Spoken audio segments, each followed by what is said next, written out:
Upcycling is emerging as the cool girl alternative to buying fast fashion, and it's becoming a status symbol to not be wearing the same basic trend as everyone else. If you have a sewing machine and a vision, you're basically guaranteed to go viral with a cool thrift flip, a customization project, or a viral trend recreation that you can do for cheaper. But despite the hype around the upcycling trend, it can be a little inaccessible. This top, for example, is a cautionary tale of overestimating your abilities with a sewing machine and an old pair of jeans. I mean, it might look okay from a distance, but if I were to show you the smallest detail on it, you could see how in over my head I was. And that's probably the case for many of us who were brought up in a world where buying something is more commonplace than repairing or reinventing it. So this is my dilemma. I have more than a few clothes in my wardrobe that I don't wear, and I basically don't have the skills to turn them into something I will, which is why I tried to find a solution that didn't involve me sitting down and screaming at my sewing machine for hours on end, which sent me down a research rabbit hole that introduced me to a company that's being called the Uber of upcycling. And that discovery resulted in me turning an old dress of mine into the most amazing piece in my wardrobe. And I need to show you guys how it happened.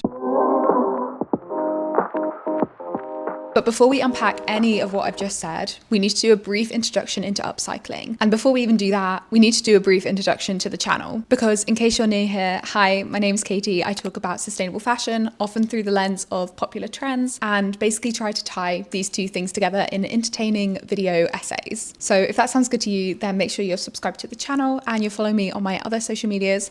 And let's get into that introduction. Starting with what exactly we mean when we say upcycling. Often we jump to the idea of taking an old piece of clothing and changing that into something else, whether through dyeing, cutting it up, adding something, taking away something else. But it can also be about taking textile waste and scrap material and turning that into something completely different from the original thing. There's literally so many possibilities, and that's what makes it so exciting. Upcycling obviously isn't a new idea, though it has gone through waves of popularity, and our motivations for doing it have changed over the years. Up until and around about the 20th century, it was commonplace to have all of your clothes tailored to you, and therefore customized, because buying something off the rack at Zara wasn't an option. Without diving too much into the history, fashion really only started to take upcycling seriously as an art form, rather than something done for fun by the ultra rich or out of necessity by the ultra poor, when well-known designers like Frederick Worth started incorporating it into his designs. Even with the invention of ready-to-wear, it was still accepted that you would get something tailored if it was off the hanger, and definitely repaired if broken, because clothes used to be so much more expensive.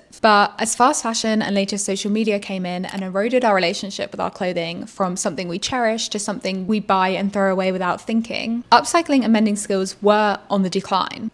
Until 2020, lockdown had all of us so bored that upcycling experienced a boom, at least on TikTok. The videos of people pulling apart their clothing and then spending an afternoon turning that into something completely different to flaunt that online eventually died down once we could all shop and do normal things again. But now, in 2025, it's suddenly experiencing another wave of popularity, driven in part, I think, by the longing for individuality as people get tired of trend cycles and being online 24/7, and maybe also by the rise of hobbies as a status symbol. I don't know. Gen Z in particular has always had a very strong relationship to their clothing because they tie a lot of their identity to what they're wearing and where they're shopping from, partly because capitalism has eroded every other facet of community we can find. But it makes sense now that as the zeitgeist is obsessed with being offline, rejecting trend culture and brain rot, upcycling is also trending and being used as a visual signifier of personality, personal style, and rejecting the previous status quo. I think we've seen a lot of trends cropping up that kind of dip into this customization macro era. Bag charms for sure, maximalism, especially in accessories, collaging and scrapbooking, and even to some extent Labubu's with their customizable outfits and dressing them up. But clearly the most obvious signifier is the popularity of the videos where people are cutting up and changing their clothing, which is often actually a viral item or basic item that they then make cooler somehow and get thousands of likes for it. It's now a status symbol to take something from basic to custom. And I think that's really interesting. In fact, the aesthetic of the semi-obvious, do-it-yourself kind of upcycling look is so popular that brands are trying to rip it off by producing new designs that look like they're upcycled. Of course, there's other, less online motivators for this boom in upcycling, like the economic downturn, tariffs and geopolitical tensions making it harder to shop, more of us turning to secondhand shopping because it's cool online now, and maybe because we have a growing concern about the environment. But at the same time, there seems to be a barrier in people actually getting involved in the upcycling themselves. Most of them are pretty content to just watch people do it online. And I kind of want to figure out why that is. When I put a few questions out on my Instagram story, asking people if they've ever upcycled before, and if not, why not, I saw so many responses that basically came back with the same thing. Either they lack the skills, they lack the equipment, or they lack the time. And though no one commented it on my Instagram, if you're not able-bodied, you might not be able to do something like picking up a needle anyway. And I think basically what that shows is there might be a massive subsection of people that want to get into upcycling, but it's not always an option to do it yourself. And that's why we need apps like Loom. So I told you guys that I found a solution that would let me turn some of my old items into things I could never, ever do myself. And I did it with Loom. Now, just to say, this is not an advert. I did reach out to the CEO of Loom, Daisy, and had a sit-down interview with her, but I pay for my own projects and they're not sponsoring this video. But Daisy and the team have been kind enough to offer me a discount that I can share with you guys and put in the description if you find that you really like what Loom has to offer and you want to try it for yourself. So, okay, with that disclaimer out the way, I went through with not one, but 2 projects for this video, filming absolutely everything I could for you guys because I wanted to make it as accessible as possible. When I started this video, I had almost no idea about the realities of an upcycling project. And I think that's one of the first big hurdles stopping a lot of people. All the unanswered questions, the unanswered costs, the timelines, maybe not even knowing what upcycling is or the possibilities of it. So hopefully this sheds light on the entire thing. The 2 projects I commissioned were very different. The first was pretty simple, dyeing a pair of jeans that I loved the cut of, loved the style on, loved the look of them on me, but I just didn't like the color and I didn't like how the color worked with my skin tone. And that was really frustrating because I was trying to style them constantly and I could just never find an outfit that worked. So this was my first time using the Loom app and I found it really, really simple. I just had to upload a photo of the jeans and write in the description what I was imagining I wanted to happen.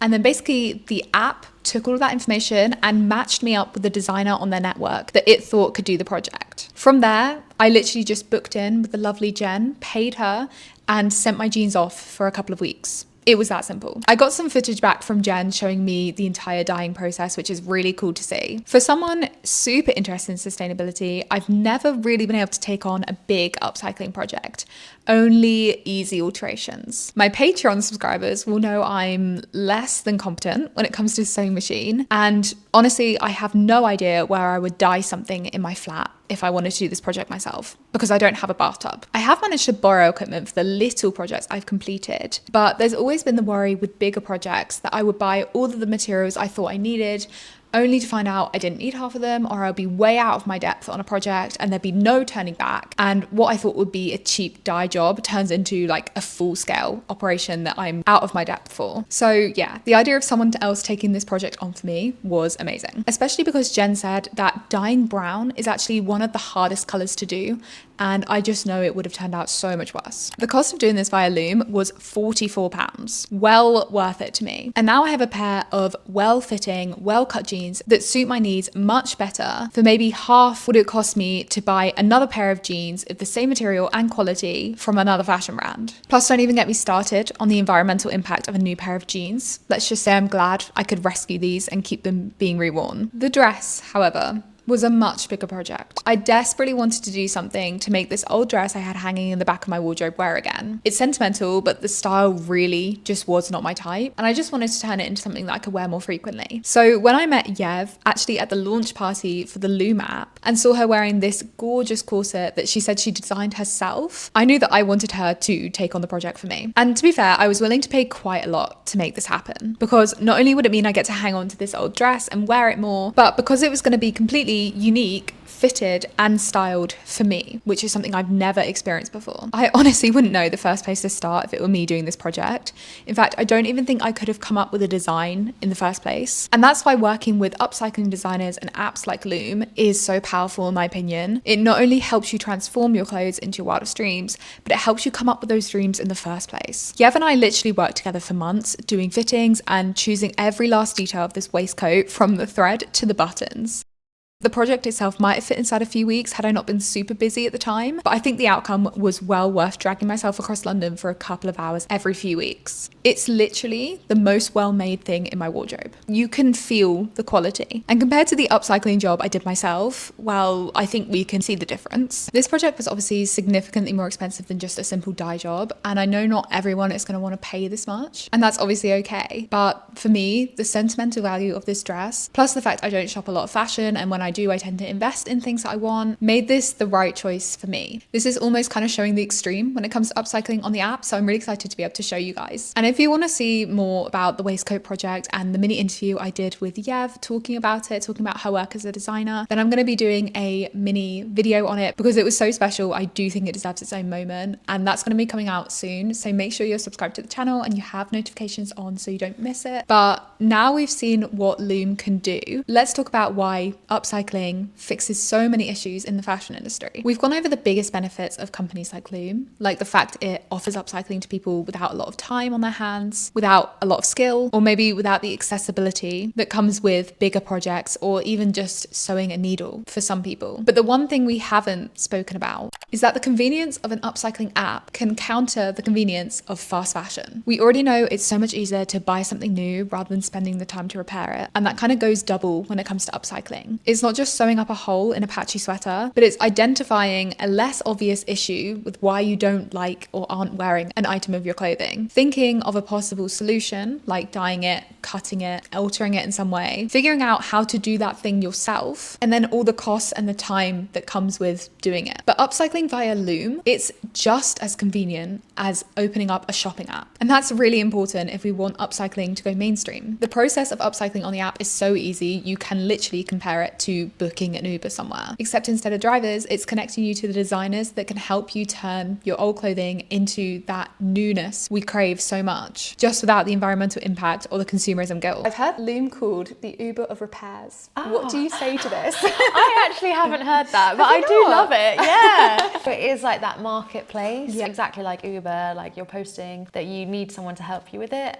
But I guess the only difference is then that you get to choose who your driver is. Another similarity is how we're trying to make it really easy, because I think people buy because they're getting some value from it. They love the style, they're getting something completely unique, and it's the whole experience. The other thing that's great about the convenience of apps like Loom is how it's unapologetic, working out what the main triggers of upcycling are and kind of what they aren't. Because despite upcycling being one of the most sustainable things you can do for your wardrobe, keeping your clothes out of landfill, making them something you'll wear again and again, sustainability is often last on people's priority lists when it comes to getting their clothes redesigned. In fact, the biggest draw, according to Loom, is sentimentality. Hence why Loom's biggest market and a lot of their marketing actually goes towards targeting people who might want to redesign one of their most expensive but least worn items in their wardrobe. One thing that we found works really well is working with brides. So taking their wedding dress that you're no longer wearing and then either dyeing it, altering it, completely redesigning it into something else. Because that's almost like a gateway to upcycling, because you're not going to wear it again. It's got really high sentimental and monetary value. So the idea that you can then continue to get it value from it and wear it again and continue its story. I'd say probably maybe like 60-70% of projects are bridal. Outside of that though, it's so varied. Someone came with their late father's ties and we turned it into a bag. And someone actually today came to us with a leather jacket that her mum had bought her, and now she's passed away, but she doesn't wear the jacket, so she's getting that turned into a bag as well. That's so lovely. Yeah, it's nice, and it's really nice just hearing these stories and then being able to do something to like to help them and make sure they can continue to like have that close. Moving on to the fashion industry analysis of this video and how brands are coping with this boom in upcycling. Because in theory, fashion should be all over this. After all, upcycling is not only about redesigning individual pieces from our wardrobe, but finding beauty and use in waste, which fashion has a lot of. However, despite the abundance of materials and despite the abundance of consumer interest, fashion is still refusing to actually take upcycling seriously, beyond performative measures at least. Let's step into the average fashion CEO's mind for a second. Brands don't want to encourage us to upcycle our clothing because it breaks the throwaway culture that they have built and that they thrive on. Obsolescence has not only been planned into the industry, but fashion's obsession with polyester is actually pretty bad when it comes to upcycling. Jen was telling me that a higher percentage of polyester means a lower likelihood that something is going to dye well. Not to mention, if you're encouraging people to wear your clothes and keep getting them redesigned into something more exciting, people are going to buy less, and that's going to impact the fashion CEO's profits. And in the average fashion CEO's mind, why disrupt all of that when you can just make clothes that look like they're upcycled and get into the aesthetic that way? Okay, so it's not all that bad in the industry. Some brands have introduced upcycled collections, but these are often smaller capsule collections that are produced alongside a million other new clothes for the season. And those upcycle projects often aren't fed directly through the brand's own waste, which would make the most logical sense if a brand truly cared about being sustainable. Now, I'm not saying that would even be feasible at this point, because recycling in fashion is really bad, but I don't think it's an impossible task. It's just not where fashion's priorities lay. One-off upcycle capsule collections meant to make headlines is definitely an easier play. A lot of the other things I see from the industry is similar one-off community events where they might partner with a designer and either let customers pay or come for free and upcycle some of their clothing and learn how to do that. And although I think that's absolutely great and it's teaching people skills we need to have, from a brand's perspective, I think it's just as much about jumping on the community and hobby hype and weaponizing that into your brand culture rather than actually wanting people to have these skills or actually trying to tackle fashion waste. Real change towards upcycling in fashion and brands showing they actually care about this issue rather than being performative would require a complete systemic shift, a complete overhaul in how brands operate and market to us, which they're obviously going to drag their heels on, at least until legislation forces them to do something. And that is coming, so that's a silver lining, but we still have time. And okay, I'll give them that some of these issues do stem from infrastructure, but Loom is one of the apps that are trying to make upcycling as easy as possible for brands on a large scale. What's really exciting now is that we are working with brands, and so we're taking their unsold or damaged stock and then redesigning it into a new collection that they essentially buy back as new stock, and then they can sell through their own channels. This is really exciting because it means we're actually manufacturing upcycled design. Yes. So we're still supporting our designers. They get a commission from every item that's bought. But we're also manufacturing it in the hundreds or thousands, so it means we can really scale the upcycling. Otherwise, what they do with this stock is ultimately, sell it to recyclers for next to nothing. I do think that, coupled with the incoming legislation, does give me a lot of hope that upcycling might become a lot more norm in fashion. I mean, we're already seeing it more on red carpets and niche designers bringing it to the catwalk. But I think the only thing that's really going to make brands' minds up about taking this seriously is consumer interest. And that leads us on really nicely to the final part of this video, which is what you can do if you want to join in the upcycling movement and kind of force fashion to pay attention. I think in a way, it's up to us to push upcycling forward, to normalize it, and to use our financial power to show brands that we care about it. I don't often say this about social media trends, but I really, really like this new wave of customizing content and expressing your personality through changing your clothes. I think the sentiment is going to mean that upcycling and personalizing our clothing becomes more normalized, and that's so good. The more TikToks I see romanticizing unique fashion pieces or clothes with a long personal history online, the more I think we're fighting the fast fashion narrative.